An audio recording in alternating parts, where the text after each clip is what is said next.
من يهده الله فلا مضل له ومن يضلله فلا هادي له وأشهد أن لا إله إلا الله وحده لا شريك له وأشهد أن محمدا عبده ورسوله أرسله بالهدى ودين الحق ليظهره على الدين كله ولو كره المشركون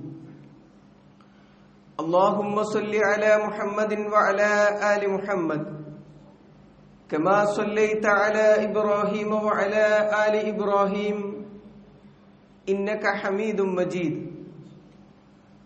اللهم بارك على محمد وعلى آل محمد كما باركت على إبراهيم وعلى آل إبراهيم إنك حميد مجيد أما بعد فإن خير الكلام كلام الله وخير السنن سنن محمد صلى الله عليه وسلم وشر الأمور محدثاتها وكل محدثة بدعة وكل بدعة ضلالة أعوذ بالله من الشيطان الرجيم بسم الله الرحمن الرحيم يا أيها الذين آمنوا اتقوا الله حق تقاته ولا تموتن إلا وأنتم مسلمون يا أيها الذين آمنوا اتقوا الله وقولوا قولا سديدا يصلح لكم أعمالكم ويغفر لكم ذنوبكم ومن يطع الله ورسوله فقد فاز فوزا عظيما بسم الله الرحمن الرحيم وآتوا النساء صدقاتهن نحلة فإن تبن لكم عن شيء منه نفسا فكلوه هنيئا مريئا. സമാദരണീയരായ സത്യവിശ്വാസികൾ, സർവ്വലോക രക്ഷിതാവായ റബ്ബ് സുബ്ഹാനഹു വ തആലയുടെ വിധിവിലക്കുകളും നിയമനിർദ്ദേശങ്ങളും ജീവിതത്തിന്റെ എല്ലാ മേഖലകളിലും പാലിച്ചുകൊണ്ട് ജീവിക്കണമേ എന്ന് സ്വന്തത്തോടെന്ന പോലെ നിങ്ങളെ ഓരോരുത്തരെയും ഉണർത്തുകയാണ്, വസിയ്യത്ത് ചെയ്യുകയാണ്. അള്ളാഹു ഇഷ്ടപ്പെടും വിധത്തിൽ ജീവിതം സാധ്യമാകുന്ന യഥാർത്ഥ മുഅ്മിനുകളിൽ, മുത്തക്കികളിൽ നാഥൻ നമ്മെ ഏവരെയും ഉൾപ്പെടുത്തി അനുഗ്രഹിക്കുമാറാവട്ടെ. സമ്മാനങ്ങൾ വാങ്ങുക, കൊടുക്കുക എന്നൊക്കെ പറയുന്നത് മനുഷ്യനെ സംബന്ധിച്ചിടത്തോളം ഏറെ താല്പര്യമുള്ള, ഏറെ സന്തോഷം നൽകുന്ന കാര്യമാണ്. അതുപോലെ തന്നെയാണ് ഇഷ്ടത്തോടുകൂടി മറ്റൊരാൾക്ക് എന്തെങ്കിലുമൊക്കെ ദാനമായി, ഇഷ്ടദാനമായി നൽകുക എന്നതും. മുസ്ലിങ്ങളെ സംബന്ധിച്ചിടത്തോളം, മുസ്ലിം എന്ന നിലക്ക് സമ്മാനങ്ങൾ നൽകുകയും വാങ്ങുകയും അതുപോലെ തന്നെ ഇഷ്ടദാനം നൽകുകയും അത് വാങ്ങുകയും അത് സ്വീകരിക്കുകയും ഒക്കെ ചെയ്യുമ്പോൾ അവർ പാലിക്കേണ്ടുന്ന ചില മര്യാദകളും ചില നിബന്ധനകളും ഇസ്ലാം കൃത്യമായി നമ്മെ പഠിപ്പിക്കുന്നുണ്ട്. അതിനെക്കുറിച്ച് നാം ഓരോരുത്തരും മനസ്സിലാക്കി ഇരിക്കുകയും ചെയ്യേണ്ടതാണ്. വിഷയം വളരെ ലളിതമായ കാര്യമൊക്കെ തന്നെയാണ്. പക്ഷേ നാം അതിനെക്കുറിച്ച് മനസ്സിലാക്കിയിരിക്കൽ ഏറെക്കുറെ അനിവാര്യവുമാണ്. ഇസ്ലാം ഏറെ പ്രോത്സാഹിപ്പിക്കുന്ന ഒരു കാര്യമാണ് സമ്മാനങ്ങൾ പരസ്പരം കൈമാറുക എന്നുള്ളത്. ഇമാം ബുഖാരി ഉദ്ധരിക്കുന്ന ഹദീസിൽ കാണാം, നബി സല്ലല്ലാഹു അലൈഹി വസല്ലമ പറഞ്ഞു, തഹാദൗ തഹാബു. തഹാദൗ, നിങ്ങൾ പരസ്പരം സമ്മാനങ്ങൾ കൊടുക്കണം, പരസ്പരം സമ്മാനങ്ങൾ അങ്ങോട്ടും ഇങ്ങോട്ടും കൈമാറണം. അങ്ങനെയാണെങ്കിൽ തഹാബു, അത് നിങ്ങളിൽ പരസ്പര സ്നേഹവും പരസ്പര ഇഷ്ടവും വർദ്ധിപ്പിക്കും എന്നുള്ളതാണ്. നമ്മൾ ഒരാളെ പരിഗണിക്കുന്നു എന്നുള്ളതിന്റെ, ഒരാളെ നമ്മൾ സ്നേഹിക്കുന്നു എന്നുള്ളതിന്റെ അടയാളമായി കൊണ്ടാണ് സമ്മാനങ്ങൾ നൽകുന്നതിനെ ഇസ്ലാം പരിചയപ്പെടുത്തുന്നത്. അതുകൊണ്ട് തന്നെ നിങ്ങൾ പരസ്പരം സമ്മാനങ്ങൾ കൈമാറുക. അത് നിങ്ങൾ തമ്മിലുള്ള മനുഷ്യനോടുള്ള സ്നേഹവും ഇഷ്ടവുമെല്ലാം വർദ്ധിപ്പിക്കുന്നതിന് കാരണമാകും എന്ന് പ്രവാചകൻ സല്ലല്ലാഹു അലൈഹി വസല്ലം. മറ്റൊരു ഹദീസിൽ, ഇമാം തിർമിദി ഉദ്ധരിക്കുന്ന ഒരു ഹദീസിൽ പ്രവാചകൻ സല്ലല്ലാഹു അലൈഹി വസല്ലം പറയുന്നതായി കാണാം, തഹാദൗ ഫഇന്നൽ ഹദിയത തദ്ഹബു വഹ്റ സ്വദ്ഖ്. തഹാദൗ, നിങ്ങൾ ഹദിയകൾ നൽകണം. പല നാമങ്ങളിൽ ഇസ്ലാം ഈ പ്രയോഗം, സമ്മാനം എന്ന ഇതിന് സമാനമായ വ്യത്യസ്തങ്ങളായ പ്രയോഗങ്ങൾ വിശുദ്ധ ഖുർആനിലും ഹദീസുകളിലും വന്നതായി കാണുവാൻ സാധിക്കും. അതിലൊന്നാണ് ഹദിയ എന്ന് പറയുന്നത്. നബി സല്ലല്ലാഹു അലൈഹി വസല്ലം പറഞ്ഞത്, തഹാദൗ, നിങ്ങൾ പരസ്പരം സമ്മാനങ്ങൾ നൽകണം. ഫഇന്നൽ ഹദിയത, കാരണം സമ്മാനങ്ങൾ നൽകുക എന്ന് പറയുന്നത്, സമ്മാനങ്ങൾ കൊടുക്കുകയും വാങ്ങുകയും ചെയ്യുമ്പോൾ തുദ്ഹിബു വഹ്റ സ്വദ്ർ, നിങ്ങളുടെ ഹൃദയത്തിലെ വിദ്വേഷവും നിങ്ങൾക്ക് മറ്റൊരാളോടുള്ള ഇഷ്ടക്കേടും മനസ്സിൽ അടിഞ്ഞുകൂടിയിട്ടുള്ള അസൂയയും, അങ്ങനെ നിങ്ങളുടെ മനസ്സിനെ ദുഷിപ്പിക്കുന്നതായി എന്തൊക്കെയുണ്ടോ അതെല്ലാം ഇല്ലാതെയാക്കും പരസ്പരം സമ്മാനങ്ങൾ കൈമാറുന്നത് എന്ന് പ്രവാചകൻ സല്ലല്ലാഹു അലൈഹി വസല്ലമ പറയുന്നതായി കാണുവാൻ സാധിക്കും. ഇത് ഏത് സാഹചര്യത്തിൽ വേണമെങ്കിലും എന്തു വേണമെങ്കിലും സമ്മാനമായി പരസ്പരം കൈമാറാവുന്നതാണ്. ഏത് സാഹചര്യത്തിലുമാകാം. നമുക്കറിയാം, നമ്മുടെ നാട്ടിലൊക്കെ ഇത് വ്യാപകമായി നമ്മൾ ചെയ്യാറുള്ളതാണ്. ഒരാളൊരു പുതിയ ഭവനത്തിലേക്ക് താമസമാകുന്ന സമയത്ത് ക്ഷണിക്കപ്പെടുമ്പോൾ ക്ഷണിക്കപ്പെട്ട അതിഥികൾ ആതിഥേയന് സമ്മാനങ്ങൾ നൽകാറുണ്ട്. വിവാഹത്തിന്റെ അവസരത്തിൽ വധൂവരന്മാർക്ക് സമ്മാനങ്ങൾ നൽകാറുണ്ട്. രോഗികളെ സന്ദർശിക്കുന്ന സമയത്ത് ആ രോഗിയെ സന്ദർശിക്കുമ്പോൾ അയാൾക്കും നമ്മൾ സമ്മാനങ്ങൾ എന്തെങ്കിലുമൊക്കെ ആയിട്ടാണ് പോവുക. അതേപോലെ തന്നെ കുട്ടികളെ സന്ദർശിക്കുന്ന സമയത്ത് കുട്ടികളെ സന്തോഷിപ്പിക്കുന്നതിന് വേണ്ടി സമ്മാനങ്ങൾ കൊടുക്കുകയും ഒക്കെ ചെയ്യാറുണ്ട്. ഇതൊക്കെ ഇസ്ലാം ഏറെ പ്രോത്സാഹിപ്പിക്കുകയും ഒക്കെ ചെയ്യുന്ന കാര്യങ്ങൾ തന്നെയാണ്. എന്നാൽ ഒപ്പം ചേർത്ത് മനസ്സിലാക്കേണ്ടുന്ന ഒരു കാര്യം, സമ്മാനങ്ങൾ എന്ന് പറയുന്നത് നമുക്കൊരു ബാധ്യതയായി മാറാൻ പാടില്ല. സമ്മാനങ്ങൾ കൊടുക്കുക എന്ന് പറയുന്നത് ഒരു ബാധ്യതയായി നമുക്ക് മാറാൻ പാടില്ല.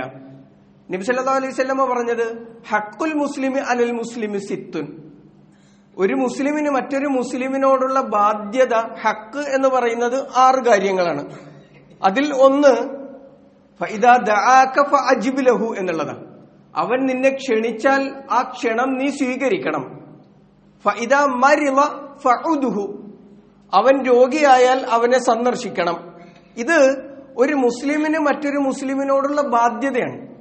പക്ഷേ നമ്മെ ഒരാള് വിവാഹത്തിന് ക്ഷണിക്കുമ്പോഴേക്ക്, അല്ലെങ്കിൽ എന്തെങ്കിലും ഒരു സന്തോഷവേളയിലേക്ക് നമ്മെ ക്ഷണിക്കുമ്പോഴേക്ക് നമ്മുടെ മനസ്സിൽ രൂപപ്പെടുന്ന ചിന്ത എന്താണ്?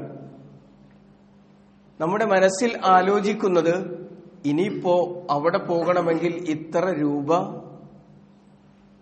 കരുതണമല്ലോ, അത് ഉണ്ടാക്കണമല്ലോ എന്നുള്ള ഒരു പ്രയാസമാണ് നമ്മുടെ മനസ്സിൽ വരുന്നത് എങ്കിൽ നമുക്കറിയാം, അത് ഒരു ഉറഫ് പോലെ, ഒരു നാട്ടാചാരം പോലെ നമ്മുടെ നാട്ടിൽ അത് മാറിയിട്ടുണ്ട്. അത് കൊടുക്കൽ നിർബന്ധമായ സ്ഥലങ്ങൾ പോലും ഉണ്ട്. കൊടുക്കുന്ന സമ്മാനങ്ങൾ രേഖപ്പെടുത്തി വെച്ച് തിരിച്ച് അവൻ വിളിക്കുമ്പോഴേക്ക് അതോ അതിലധികമോ നൽകൽ ബാധ്യതയായി മനസ്സിലാക്കുകയും അങ്ങനെ രേഖപ്പെടുത്തി വെക്കുന്ന സ്ഥലങ്ങൾ പോലും ഉണ്ട്. പക്ഷെ ഇസ്ലാം മുന്നോട്ട് വെക്കുന്ന സമ്മാനം എന്ന് പറയുന്നത്, അത് മനസ്സംതൃപ്തിയോടുകൂടി മനസ്സറിഞ്ഞ് അവനോടുള്ള സ്നേഹത്തിന്റെ ഭാഗമായി നമ്മൾ കൈമാറുന്ന ഒരു കാര്യമായിക്കൊണ്ടാണ്. അത് നമുക്ക് ബാധ്യതയായി മാറുന്ന അങ്ങനെ ഒരു ബാധ്യതയായി മാറി അവനോടുള്ള ഹക്ക് നിർവഹിക്കാൻ സാധ്യമാകാത്ത വിധത്തിലേക്ക് രോഗിയായി കിടക്കുന്നു. അവനെ ഒന്ന് സന്ദർശിക്കണം, എന്തെങ്കിലുമൊക്കെ ഒന്ന് വാങ്ങാതെ എങ്ങനെയാണ് പോവുക എന്ന ചിന്ത അവനെ സന്ദർശിക്കുന്നതിൽ നിന്ന് നിന്നെ പിന്നോട്ട് മാറ്റുന്നുണ്ട് എങ്കിൽ അവിടെ അതിനെ ഇസ്ലാം പ്രോത്സാഹിപ്പിക്കുന്നില്ല. നേരെ മറിച്ച് നമുക്ക് കഴിയുന്നത്, നമ്മളാൽ സാധ്യമാകുന്നത് ആളുകൾക്ക് സമ്മാനമായി നൽകുന്നതിനെ ഇസ്ലാം പ്രോത്സാഹിപ്പിക്കുകയും ചെയ്യുന്നുണ്ട്. പ്രവാചകൻ സല്ലല്ലാഹു അലൈഹി വസല്ലമ സമ്മാനങ്ങൾ നൽകുകയും സമ്മാനങ്ങൾ സ്വീകരിക്കുകയും ചെയ്തിരുന്നു എന്ന് ഹദീസുകളിൽ കാണാൻ കഴിയും. നബി സല്ലല്ലാഹു അലൈഹി വസല്ലമക്ക് പ്രവാചകന്റെ കുടുംബത്തിന് സക്കാത്ത് സ്വീകരിക്കാൻ പാടില്ല. സക്കാത്ത് പ്രവാചകനും പ്രവാചകന്റെ കുടുംബത്തിനും ഹറാമാണ്, അത് നിഷിദ്ധമാണ്, അത് സ്വീകരിക്കാൻ പാടില്ല. എന്നാൽ നബി സല്ലല്ലാഹു അലൈഹി വസല്ലമ സമ്മാനങ്ങൾ സ്വീകരിക്കുകയും അത് സന്തോഷത്തോടു കൂടി തന്നെ നൽകുകയും ഒക്കെ ചെയ്തതായി ഹദീസുകളിൽ കാണാൻ കഴിയും. മുഖൗഖിസ് രാജാവ് ഒരിക്കൽ പ്രവാചകൻ സല്ലല്ലാഹു അലൈഹി വസല്ലം മുഖൗഖിസ് രാജാവിന്റെ അടുക്കലേക്ക് ഇസ്ലാമിന്റെ ദിവ്യ സന്ദേശങ്ങൾ അറിയിച്ചുകൊണ്ട് അത് അദ്ദേഹത്തിന്റെ അടുക്കലേക്ക് എത്തിക്കുന്നതിനു വേണ്ടി ഹാത്തിബ് ഇബ്നു അബി ബൽത എന്ന് പറയുന്ന സ്വഹാബിയെ മുഖൗഖിസ് രാജാവിന്റെ അടുക്കലേക്ക് അയച്ചു. അദ്ദേഹം നബി സല്ലല്ലാഹു അലൈഹി വസല്ലമയിൽ നിന്നുള്ള റിസാലത്ത് കത്തുമായി, പ്രവാചകന്റെ കത്തുമായി കൊണ്ട് മുഖൗഖിസ് രാജാവിന്റെ അടുക്കലേക്ക് എത്തുകയും എന്നിട്ട് നബി സല്ലല്ലാഹു അലൈഹി വസല്ലമയുടെ ഈ സന്ദേശം മുഖൗഖിസ് രാജാവിന് നൽകുകയും ചെയ്തപ്പോ ആ രാജാവ് ആ സന്ദേശം എടുത്തിങ്ങനെ വായിച്ചു നോക്കി. അതിൽ കൃത്യമായി ഇസ്ലാമിന്റെ സന്ദേശം അടയാളപ്പെടുത്തിയിട്ടുണ്ട്. ഏകദൈവ വിശ്വാസത്തിലേക്ക് മുഖൗഖിസ് രാജാവിനെ, അതും ക്രിസ്തീയ ഭരണാധികാരിയായിട്ടുള്ള മുഖൗഖിസിനെ ക്ഷണിച്ചുകൊണ്ടാണ് ആ കത്ത് ഉള്ളത്. അതിൽ ആയത്തുകൾ കൃത്യമായി, വിശുദ്ധ ഖുർആനിലെ ആയത്തുകൾ രേഖപ്പെടുത്തപ്പെട്ട കത്താണ് നൽകുന്നത്. അദ്ദേഹം അതിങ്ങനെ വായിച്ചു നോക്കിയിട്ട് ഇത് കൊണ്ടുവന്നിട്ടുള്ള സഹാബിയോട് ചോദിക്കുന്ന ഒരു ചോദ്യമുണ്ട്. മാ മനഅ സ്വാഹിബുക ഇൻ കാന നബിയൻ അൻ യദഉ അലാ മൻ അഖ്റജൂഹു മിൻ ബലദിഹി ഫയുസല്ലിതല്ലാഹു അലൈഹിം സൂ. അല്ല, ഈ കത്ത് താങ്കളുടെ അടുത്ത് എനിക്ക് തരാനായി തന്നയച്ചിട്ടുള്ള മുഹമ്മദ് എന്ന് പറയുന്ന മനുഷ്യൻ ഒരു നബിയാണ് എന്നാണ് അദ്ദേഹം പറയുന്നത് എങ്കിൽ എന്തുകൊണ്ടാണ് അദ്ദേഹം തന്നെ തന്റെ നാട്ടിൽ നിന്ന് പുറത്താക്കിയ ആളുകൾക്ക് എതിരെ അള്ളാഹുവിനോട് പ്രാർത്ഥിക്കുകയും ആ പ്രാർത്ഥന വഴി അവരുടെ മേൽ അള്ളാഹുവിന്റെ ശിക്ഷ ഇറക്കും വിധത്തിലുള്ള ഒരു പ്രാർത്ഥന എന്തുകൊണ്ടാണ് മുഹമ്മദ് നടത്താത്തത് എന്ന് ചോദിക്കുന്ന സമയത്ത് ഹാത്തിബ് റളിയല്ലാഹു അൻഹു അദ്ദേഹത്തിനോട് പറയുന്ന ഒരു മറുപടിയുണ്ട്.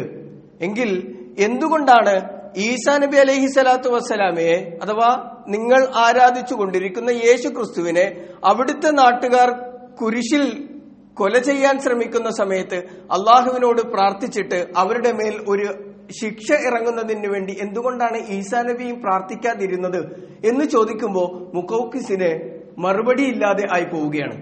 അദ്ദേഹം നബി സല്ലല്ലാഹു അലൈഹി വസല്ലമയുടെ ആ റിസാലത്ത് വളരെ സന്തോഷപൂർവ്വം സ്വീകരിക്കുകയും അതിനെ തന്റെ രാജകൊട്ടാരത്തിൽ സൂക്ഷിക്കുകയും ചെയ്തു. അതിനുശേഷം ഈ ഹാത്തിബ് റളിയല്ലാഹു അൻഹുവിന്റെ അടുക്കൽ നബി സല്ലല്ലാഹു അലൈഹി വസല്ലമയ്ക്ക് നൽകുന്നതിനായി ധാരാളം സമ്മാനങ്ങൾ കൊടുത്തുവിട്ടു. അങ്ങനെ കൊടുത്തുവിട്ട സമ്മാനങ്ങളിൽ ഒന്നാണ് മാരിയത്തുൽ ഖിബ്തിയ എന്ന് പറയുന്ന സ്ത്രീ. ആ മാരിയത്തുൽ ഖിബ്തിയയെ പ്രവാചകൻ സല്ലല്ലാഹു അലൈഹി വസല്ലം ആ സമ്മാനം സ്വീകരിക്കുകയും അവരെ വിവാഹം കഴിക്കുകയും ചെയ്തു എന്ന് നമുക്ക് കാണാൻ കഴിയും. ആ മാരിയത്തുൽ ഖിബ്തിയയിലാണ് നബി സല്ലല്ലാഹു അലൈഹി വസല്ലമക്ക് ഇബ്രാഹിം എന്ന് പറയുന്ന മകൻ ജനിക്കുകയും ഒക്കെ ചെയ്തിട്ടുള്ളത്. ഇബ്രാഹിമിന്റെ മരണവുമായി ബന്ധപ്പെട്ട സംഭവങ്ങൾ വിശുദ്ധ ഖുർആൻ എടുത്തു പറയുകയും ഒക്കെ ചെയ്യുന്നുണ്ട്. നബി സല്ലല്ലാഹു അലൈഹി വസല്ലമ ആ സമ്മാനം സ്വീകരിച്ചു. അതോടൊപ്പം തന്നെ മറ്റു പല സമ്മാനങ്ങളും നബിക്ക് അയച്ചു. അതെല്ലാം നബി സന്തോഷത്തോടു കൂടി സ്വീകരിച്ചു. കൂട്ടത്തിൽ ഒരു ഡോക്ടറെ കൂടി മുഖൗഖിസ് നബി സല്ലല്ലാഹു അലൈഹി വസല്ലമയുടെ അടുക്കലേക്ക് അയച്ചിരുന്നു എന്നാണ്. എന്നാൽ ആ ഡോക്ടറെ നബി സല്ലല്ലാഹു അലൈഹി വസല്ലമ തിരിച്ചു മുഖൗഖിസിന്റെ അടുക്കലേക്ക് തിരിച്ചയക്കുകയും എന്നിട്ട് അദ്ദേഹത്തോട് പ്രവാചകൻ പറഞ്ഞ ഒരു വർത്തമാനമുണ്ട്. ഇദ്ഹബ് ലാ ഹാജത ലനാ ബിക, താങ്കൾ തിരിച്ചു പോയിക്കൊള്ളുക. ഡോക്ടറോട് നബി പറഞ്ഞതാണ് ഇദ്ഹബ് ലാ ഹാജത ലനാ ബിക, താങ്കള് താങ്കളുടെ നാട്ടിലേക്ക് തിരിച്ചു പോവുക, കാരണം താങ്കളെ ഞങ്ങൾക്ക് ആവശ്യമില്ല, ഒരു ഉപകാരമില്ല. എന്നിട്ട് പ്രവാചകൻ അദ്ദേഹത്തോട് പറഞ്ഞത് വളരെ കൃത്യമായ ഇസ്ലാമിന്റെ ഒരു ആരോഗ്യ നിലപാട് പറയുന്നതായി കാണാൻ കഴിയും. നഹ്നു ഖൗമുൻ ലാ നഅകുലു ഹത്താ നജു വഇദാ അകൽനാ ലാ നശ്ബഅ. നഹ്നു ഖൗമുൻ, ഞങ്ങളാകുന്ന മുസ്ലിം സമുദായത്തിന്റെ പ്രത്യേകത എന്താണെന്നറിയോ? ഈ നഹ്നു എന്ന് പറഞ്ഞെടുത്ത് നബി സല്ലല്ലാഹു അലൈഹി വസല്ലമയും നബി സല്ലല്ലാഹു അലൈഹി വസല്ലമയുടെ കൂടെയുള്ള സഹാബികൾ മാത്രമല്ല പെടുക, നമ്മളും പെടേണ്ടതാണ്. കാരണം നമ്മള് പ്രവാചകന്റെ ഉമ്മത്ത് എന്ന് അവകാശവാദം ഉന്നയിക്കുന്ന ആളുകളാണല്ലോ. അല്ല, നമ്മൾ പ്രവാചകന്റെ ഉമ്മത്ത് തന്നെയാണ്. അതുകൊണ്ട് നമ്മളെ കുറിച്ചാണ് പ്രവാചകൻ പറഞ്ഞ വർത്തമാനം ഇതാണ്: നഹ്നു ഖൗമുൻ ലാ നഅകുലു ഹത്താ നജു. ഞങ്ങള് വിശക്കുന്നത് വരെ ഭക്ഷണം കഴിക്കൂല, അഥവാ വിശപ്പുണ്ടെങ്കിൽ മാത്രമേ ഞങ്ങൾ ഭക്ഷണം കഴിക്കുകയുള്ളൂ.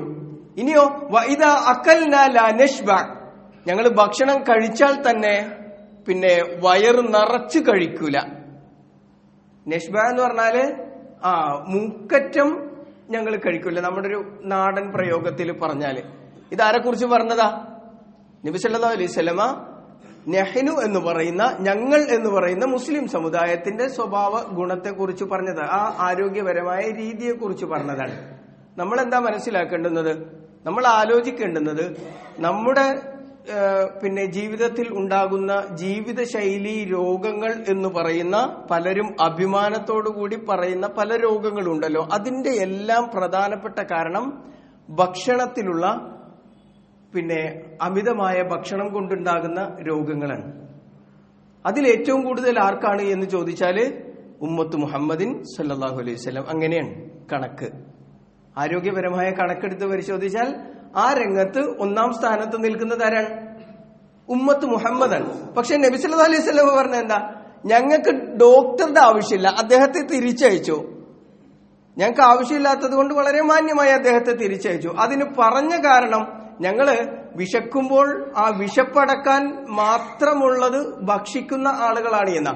നബി സല്ലല്ലാഹു അലൈഹി വസല്ലമയുടെ സുന്നത്ത് നോമ്പുകളെ കുറിച്ച് പറയപ്പെടുന്ന ഭാഗത്ത് കാണാം. ആയിഷ റളിയല്ലാഹു അൻഹയുടെ അടുക്കലേക്ക്, വീട്ടിലേക്ക് നബി സല്ലല്ലാഹു അലൈഹി വസല്ലമ വന്നിട്ട് രാവിലെ വന്നിട്ട് ചോദിക്കും, ഇന്ന് എന്താ രാവിലെ കഴിക്കാനുള്ളത് എന്ന്. അപ്പോ ആയിഷ റളിയല്ലാഹു അൻഹ പറയത്രേ, ഇന്നിവിടെ ഒന്നും ഉണ്ടാക്കിയിട്ടില്ല, ഭക്ഷണമൊന്നുമില്ല, കാര്യമായിട്ട് കഴിക്കാനൊന്നും കിട്ടിയിട്ടില്ല. നബി സല്ലല്ലാഹു അലൈഹി വസല്ലമ പറഞ്ഞു, എന്നാൽ എനിക്കിന്ന് നോമ്പാണ് എന്ന്. അന്ന് പ്രവാചകൻ നോമ്പ് നോറ്റു. മറ്റൊരവസരത്തിൽ പ്രവാചകൻ സല്ലല്ലാഹു അലൈഹി വസല്ലമ ആയിഷ റളിയല്ലാഹു അൻഹയുടെ അടുക്കൽ വന്നിട്ട് ചോദിച്ചു, ഇന്നെന്താ കഴിക്കാൻ എന്തെങ്കിലും ഉണ്ടോ? അപ്പോ ആയിഷ റളിയല്ലാഹു അൻഹ പറഞ്ഞു, നമുക്ക് ഹദിയയായി, സമ്മാനമായി ഒരു പാൽക്കട്ടി കിട്ടിയിട്ടുണ്ട്. അപ്പൊ പ്രവാചകൻ പറഞ്ഞു അത്രേ, ഞാൻ പകലിൽ നോമ്പുകാരനായിട്ടാണ് എഴുന്നേറ്റത്, എന്നാൽ ഇപ്പോ ആ പാൽക്കട്ടി കിട്ടിയ സ്ഥിതിക്ക് ഞാനത് കഴിക്കുകയാണ് എന്ന്. അപ്പോ ആ പ്രവാചകൻ സല്ലല്ലാഹു അലൈഹി വസല്ലമയുടെ ജീവിതവും ഭക്ഷണം കഴിക്കാനുള്ള പല സംഭവങ്ങളുണ്ടല്ലോ. ഒരു രാത്രിയിൽ പ്രവാചകൻ ഇറങ്ങി നടന്നല്ലോ, മദീനയിലെ തെരുവിലൂടെ പ്രവാചകൻ ഇറങ്ങി നടന്നു. നടക്കുന്ന സമയത്ത് പിന്നെ അവിടെ കണ്ടുമുട്ടിയത് അബൂബക്കർ സിദ്ദീഖ് റളിയല്ലാഹു അൻഹുവിനെയാണ്. അവർ രണ്ടുപേരും കൈക്ക് കൈപിടിച്ച് നടക്കുന്ന സമയത്ത് കണ്ടത് ഉമർ ബിൻ ഖത്താബ് റളിയല്ലാഹു അൻഹുവിനെയാണ്. മൂന്നുപേരും ഈ രാത്രിയിൽ കിടന്നുറങ്ങാതെ എഴുന്നേറ്റ് നടക്കാനുള്ള കാരണം വിശപ്പാണ്. ആരാ നടക്കണത്? അള്ളാഹുവിന്റെ റസൂലാണ് നടക്കണത്. അത് കഴിഞ്ഞാൽ അബൂബക്കർ സിദ്ദീഖും ഉമർ ബിൻ ഖത്താബ് റളിയല്ലാഹു അൻഹുമ, അവരാണ് ആ ചേർന്ന് നടക്കണത് പ്രവാചകനോടൊപ്പം.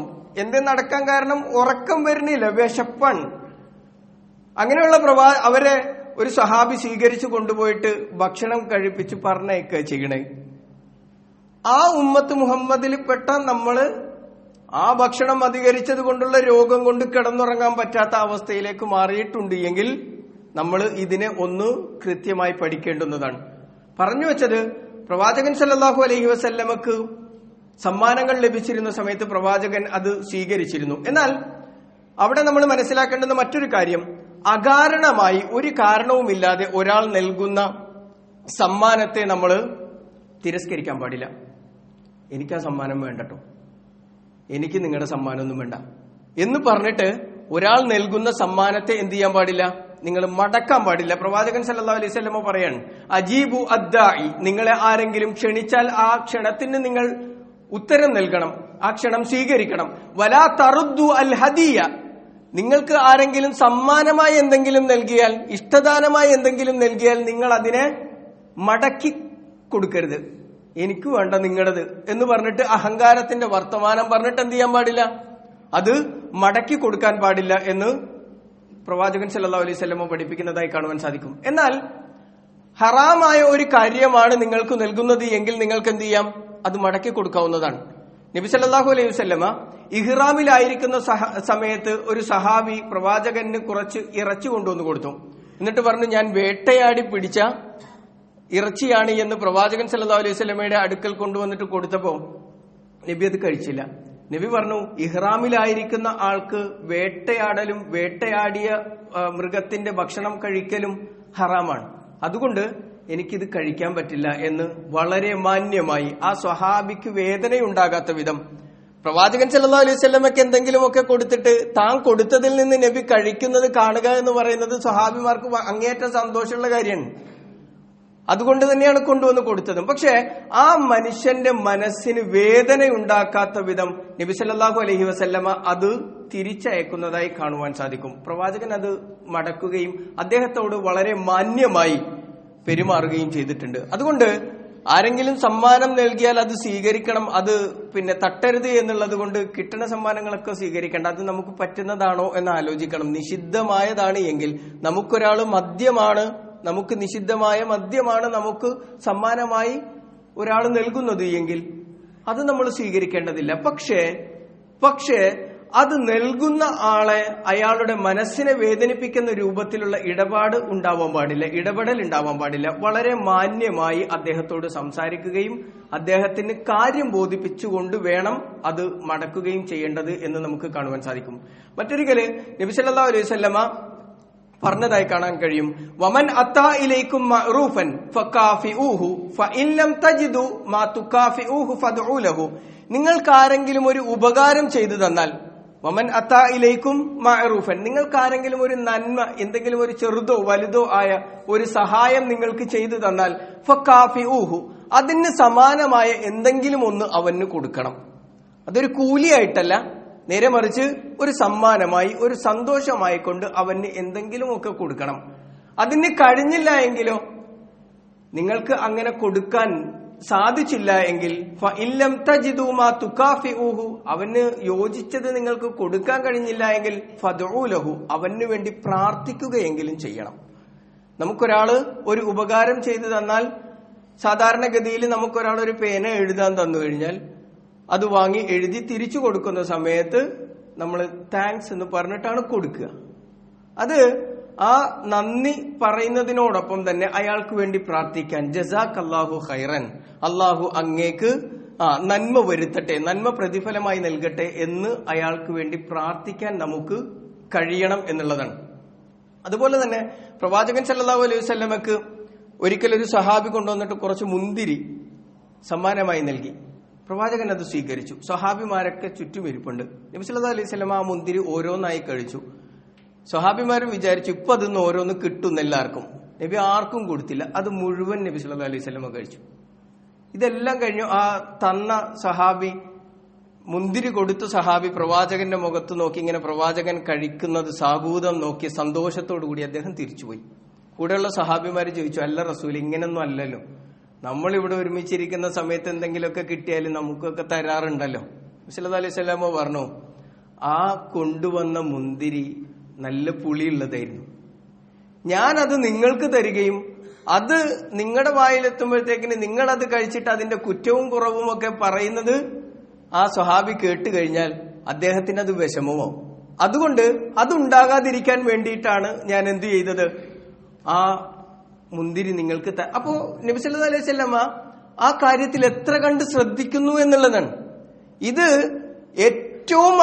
നമുക്ക് ഏറ്റവും അടുത്ത ആളുകൾ ചെയ്തു തരുന്ന സഹായത്തിനോട് പോലും നമുക്ക് ഈ ഒരു മനസ്ഥിതി പ്രയോഗിക്കാൻ കഴിയുന്നില്ല എന്നുള്ളതാണ് വാസ്തവം. മുസ്ലിമായിരിക്കെ തന്നെ വീട്ടിൽ ഇന്ന് ജുമ കഴിഞ്ഞിട്ട് വീട്ടിലേക്ക് ചെന്നു, രാവിലെ മീനോ ഇറച്ചിയോ ഒക്കെ വാങ്ങിക്കൊടുത്തിട്ടാ പോകുന്നത്.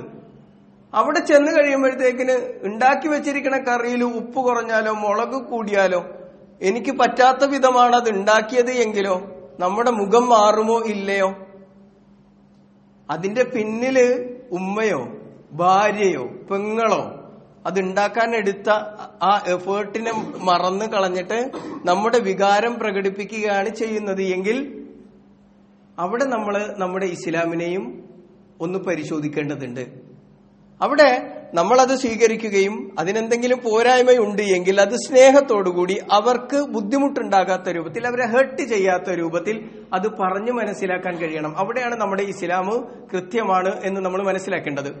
മറ്റൊരു കാര്യം നമ്മൾ ശ്രദ്ധിക്കേണ്ടുന്നത്, കൊടുത്ത സമ്മാനം തിരിച്ചു വാങ്ങാൻ പാടില്ല. ഒരിക്കലും നമ്മൾ ഒരാൾക്ക് കൊടുത്ത സമ്മാനം അയാളുമായിട്ട് അങ്ങോട്ട് തെറ്റി, കൊണ്ടട എന്റെ സമ്മാനം എന്ന് പറഞ്ഞിട്ട് കഴുത്തിന് പിടിച്ചിട്ട് കൊടുത്തത് തിരിച്ചു വാങ്ങാൻ പാടില്ല. നബി സല്ലല്ലാഹു അലൈഹി വസല്ലം പറഞ്ഞത് ഇബ്നു അബ്ബാസ് റളിയല്ലാഹു അൻഹു റിപ്പോർട്ട് ചെയ്യുന്ന ഹദീസിൽ കാണാം, അൽ ആയിദു ഫീ ഹിബതിഹി കൽ കൽബി യഖീഉ സുമ്മ യഊദു ഫീ ഖൈഇഹി. കൊടുത്ത സമ്മാനം തിരിച്ചു വാങ്ങുന്നത് എങ്ങനെയാണെന്നറിയോ? ഒരു നായ ധാരാളം ഭക്ഷണം കഴിച്ചിട്ട് അത് ഛർദിച്ച് കുറെ നേരം കഴിഞ്ഞിട്ട് ആ ഛർദിച്ച് വെച്ചതിലേക്ക് തന്നെ അത് വീണ്ടും പോയി അത് വീണ്ടും എടുത്ത് തിന്നുന്നതിന് തുല്യമാണ് എന്നാണ്. അഥവാ ഛർദിച്ചത് കഴിഞ്ഞത് പിന്നെ ആരെങ്കിലും സമീപിക്കോ? ഇല്ലല്ലോ. എന്നാൽ അതിനെ സമീപിച്ചിട്ട് പിന്നെ അത് വീണ്ടും വാരി തിന്നുന്നതിന് സമമാണ് എന്ത്? കൊടുത്ത സമ്മാനം തിരിച്ചു വാങ്ങാൻ എന്ന് പ്രവാചകൻ സല്ലല്ലാഹു അലൈഹി വസല്ലം പറയുന്നതായി കാണുവാൻ സാധിക്കും. അതുകൊണ്ട് ഒരാൾക്കും കൊടുത്ത സമ്മാനം തിരിച്ചു വാങ്ങാൻ പാടില്ല. അങ്ങനെ കൊടുത്ത ഒരു ഇഷ്ടദാനം തിരിച്ചു വാങ്ങാനുള്ള അധികാരം ലോകത്ത് ഒരേ ഒരാൾക്കേ ഉള്ളൂ, അത് മാതാപിതാക്കൾക്കാണ്. മാതാപിതാക്കൾക്ക് മക്കൾക്ക് നൽകിയിട്ടുള്ള സമ്മാനം, ഇഷ്ടദാനം എന്തു ചെയ്യാം? വേണമെങ്കിൽ തിരിച്ചു വാങ്ങാം. നബി സല്ലല്ലാഹു അലൈഹി വസല്ലം പറഞ്ഞതായി ഇമാം തുർമുദി ഉദ്ധരിക്കുന്ന ഹദീസിൽ കാണാം, ലാ യഹില്ലു ലി അഹദിൻ അൻ യുഅതിയ അതിയതൻ ഫയർജിഉഹു ഫിഹാ. ഒരാൾക്കും അനുവദനീയമല്ല അവൻ കൊടുത്ത സമ്മാനം തിരിച്ചു വാങ്ങുക എന്ന് പറയുന്നത്.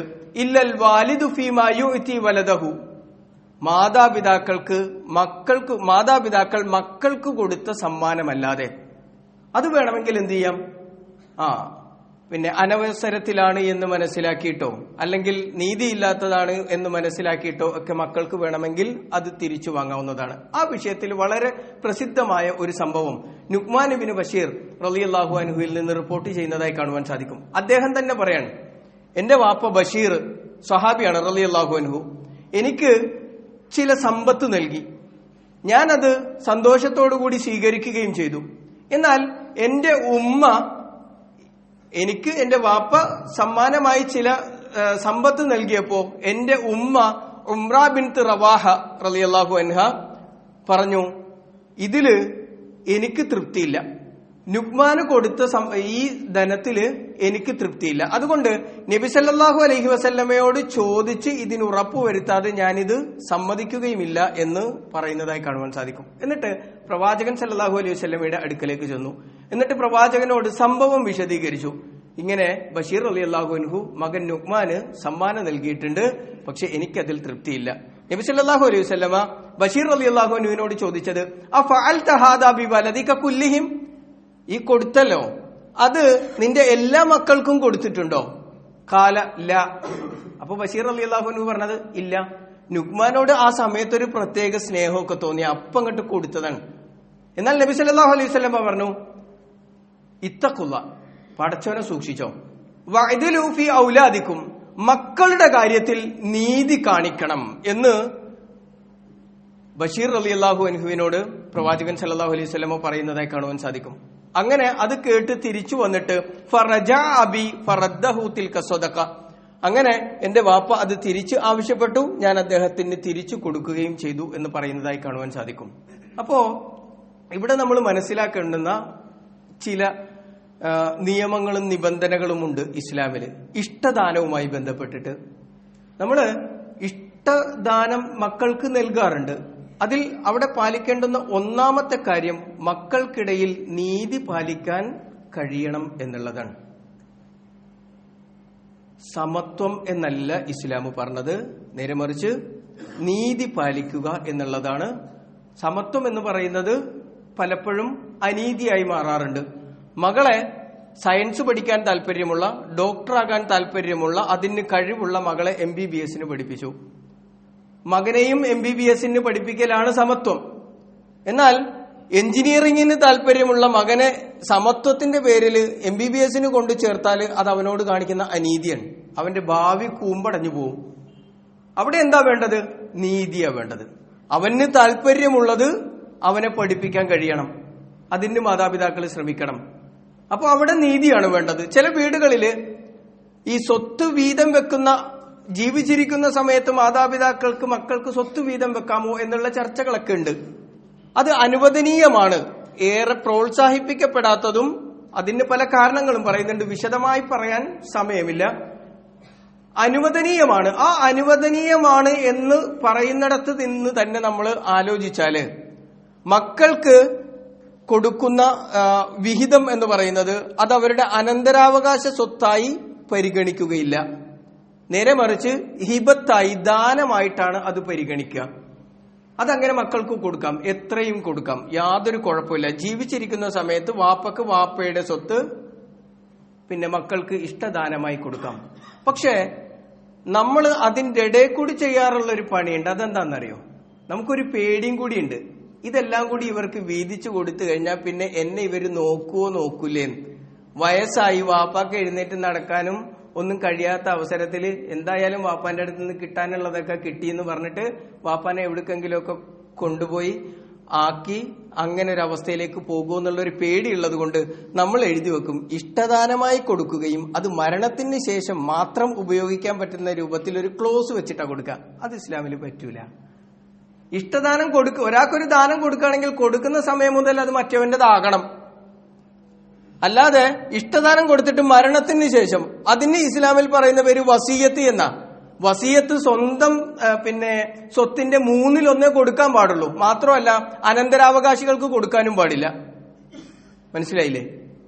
മക്കൾക്ക് കൊടുക്കാൻ പാടില്ല, പെൺകുട്ടികൾക്ക് കൊടുക്കാൻ പാടില്ല, അങ്ങനെ ഭാര്യക്ക് കൊടുക്കാൻ പാടില്ല, ഉമ്മക്ക് കൊടുക്കാൻ പാടില്ല, വാപ്പക്ക് കൊടുക്കാൻ പാടില്ല. എന്ത്? വസീയത്ത്. അതല്ലാത്ത ആളുകൾക്കേ കൊടുക്കാൻ പാടുള്ളൂ. ഇനി കൊടുത്താൽ തന്നെ 1/3 കൊടുക്കാനും പാടുള്ളൂ. നമ്മൾ മരിച്ചു കഴിഞ്ഞിട്ടാണ് ഈ സ്വത്ത് ബാക്കിയാകുന്നതെങ്കിൽ അതിന് അനന്തരാവകാശ സ്വത്ത് എന്നാ പറയാ. അതിന് കൃത്യമായ അളവുകോൽ ഓരോരുത്തർക്കും നൽകേണ്ടത് ഇസ്ലാം നിശ്ചയിച്ചിട്ടുണ്ട്. അത് അതുപോലെ തന്നെ കൊടുക്കണം. പിന്നെ ഇഷ്ടദാനം കൊടുക്കുന്ന സമയത്ത് അള്ളാഹുവിന്റെ നിയമങ്ങളെ അതിലംഘിക്കാനും അതിനെ മറികടക്കാനും വേണ്ടി ആകരുത്. അങ്ങനെ ആകുമ്പോൾ ആ ഇഷ്ടദാനം ഹറാമായിട്ട് മാറും. പടച്ചോൻ പറഞ്ഞത് മരിച്ചു കഴിഞ്ഞാൽ പെൺകുട്ടികൾക്ക് ആൺകുട്ടികളുടെ പകുതിയാണ് കിട്ടുക. അത് വേണ്ട, അവർക്ക് സമമായി കിട്ടിക്കോട്ടെ എന്ന് വിചാരിച്ചിട്ട് അള്ളാഹുവിന്റെ നിയമത്തെ മറികടക്കുന്നതിന് വേണ്ടി അത് ചെയ്യുകയാണ് എങ്കിൽ അത് ഇസ്ലാം അനുവദിക്കാത്ത കാര്യം കൂടിയാണ് എന്ന് നമ്മൾ തിരിച്ചറിയാം. ഇനി മറ്റു ചില സമ്മാനങ്ങളുണ്ട്, ഏറെ നമ്മൾ തിരിച്ചറിയേണ്ടുന്ന ചില സമ്മാനങ്ങൾ. അപ്പോൾ വസിയത്ത് നമ്മൾ ശ്രദ്ധിക്കേണ്ടുന്നത്, ഇഷ്ടദാനം കൊടുക്കുകയാണെങ്കിൽ അത് അവന്റെ ഉടമസ്ഥതയിലേക്ക് അപ്പോൾ തന്നെ കൊടുക്കണം.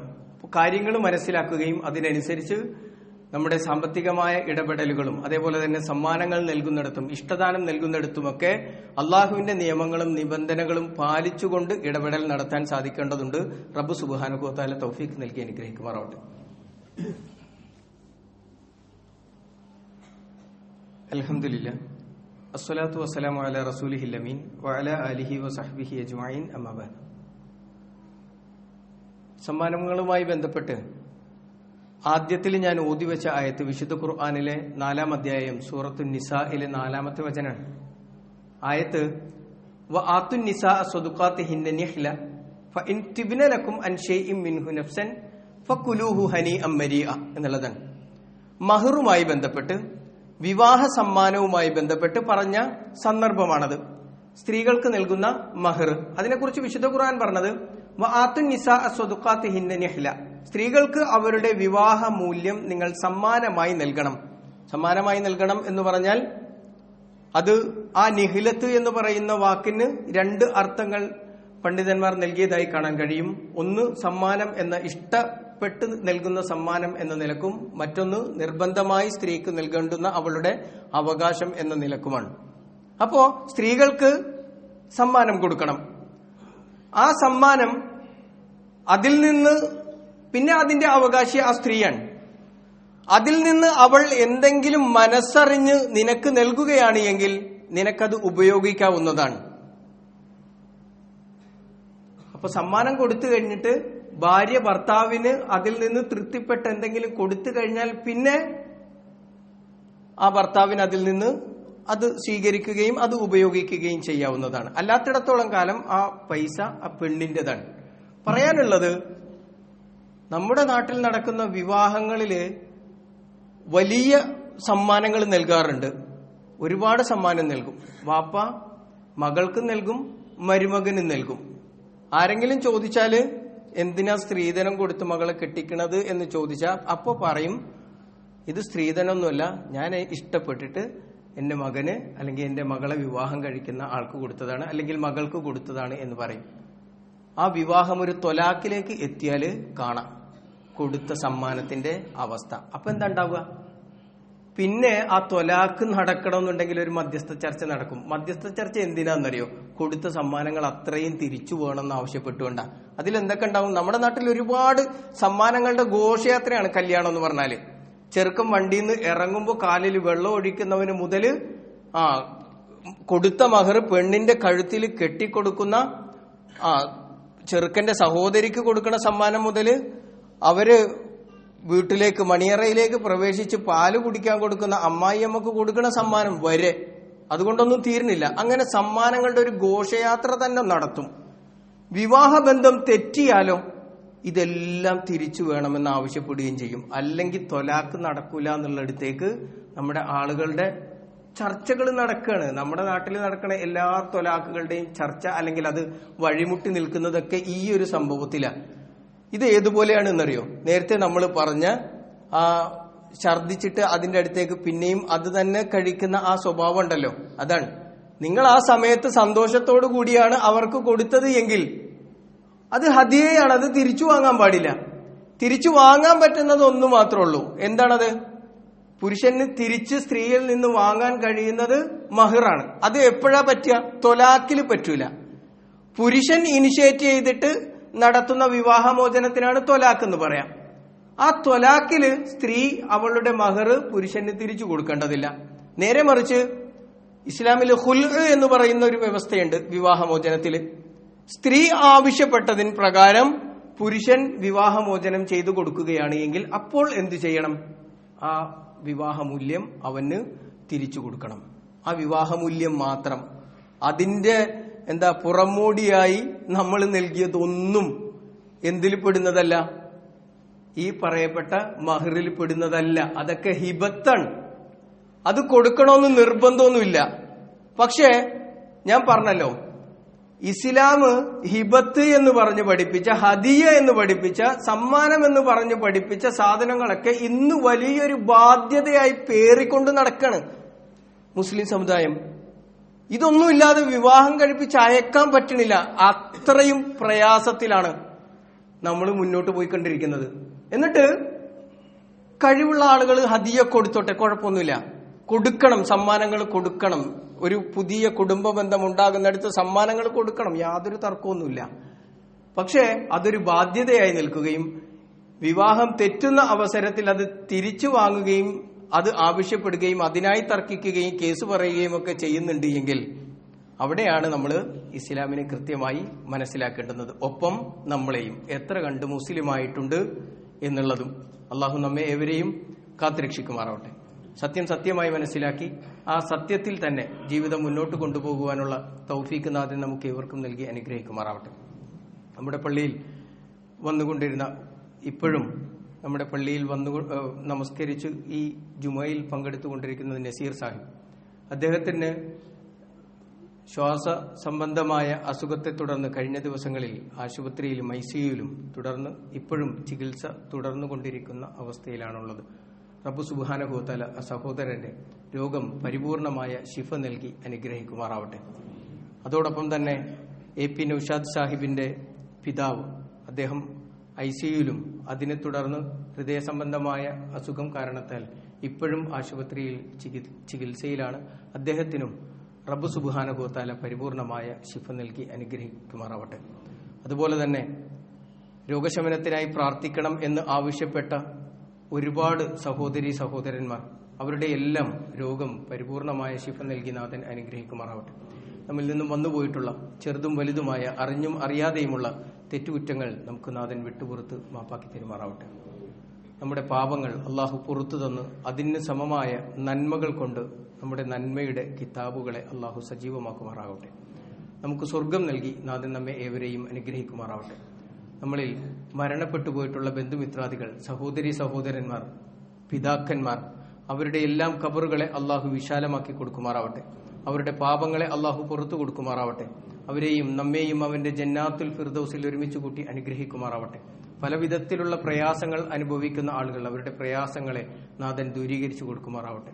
അല്ലാഹുമ്മ ഗ്ഫിർ ലിൽ മുഅ്മിനീൻ, അല്ലാഹുമ്മ ഗ്ഫിർ ലിൽ മുഅ്മിനീൻ, അല്ലാഹുമ്മ ഗ്ഫിർ ലിൽ മുഅ്മിനീൻ, അല്ലാഹുമ്മ ഗ്ഫിർ ലിൽ മുഅ്മിനീൻ, അല്ലാഹുമ്മ ഗ്ഫിർ ലിൽ മുഅ്മിനീൻ, അല്ലാഹുമ്മ ഗ്ഫിർ ലിൽ മുഅ്മിനീൻ, അല്ലാഹുമ്മ ഗ്ഫിർ ലിൽ മുഅ്മിനീൻ, അല്ലാഹുമ്മ ഗ്ഫിർ ലിൽ മുഅ്മിനീൻ, അല്ലാഹുമ്മ